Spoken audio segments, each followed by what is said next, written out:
Hello, and welcome to another book review with Brimbank Libraries.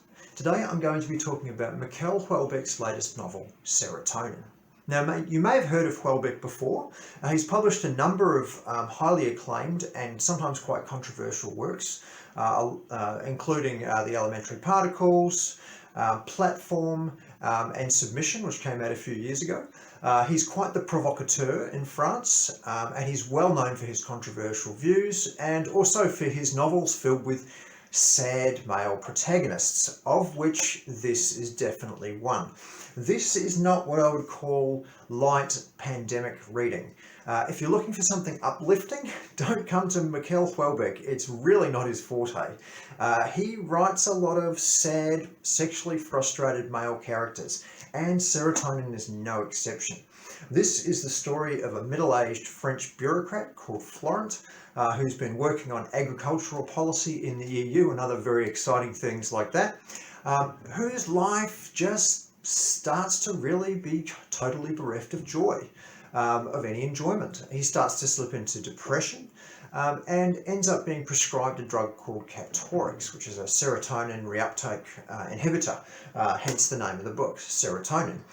In short order, he abandons his apartment, his job, and his partner without even so much as a note, moves into a hotel and starts living the life of a very depressed person and travelling around France, sort of exploring his regrets and the missed opportunities and loves of his life and all the places where things could have turned out differently but didn't. It's almost like a really, really depressing version of High Fidelity.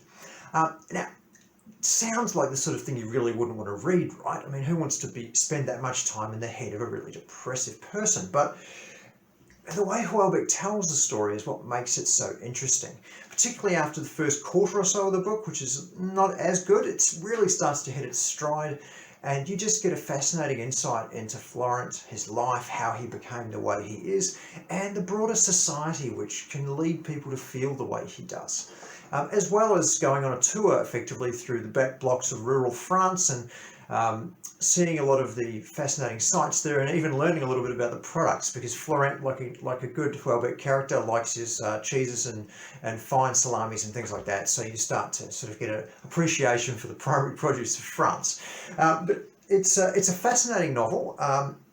It is a little bit purple in patches. I must warn you that Houellebecq likes to shock. There are a few scenes, intimate scenes in particular, that are a little bit shocking and really sometimes verge on the unnecessary, in my opinion. But still, it's a fascinating novel and they fit into the general narrative.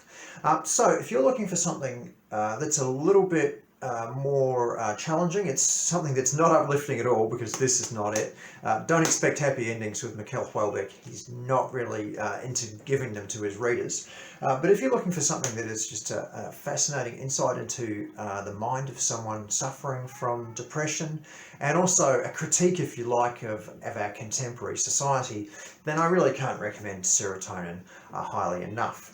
We have copies here at Brimbank, so if you'd like one, please let us know, and we would love to hear how you go if you get a copy of Michel Houellebecq's Serotonin.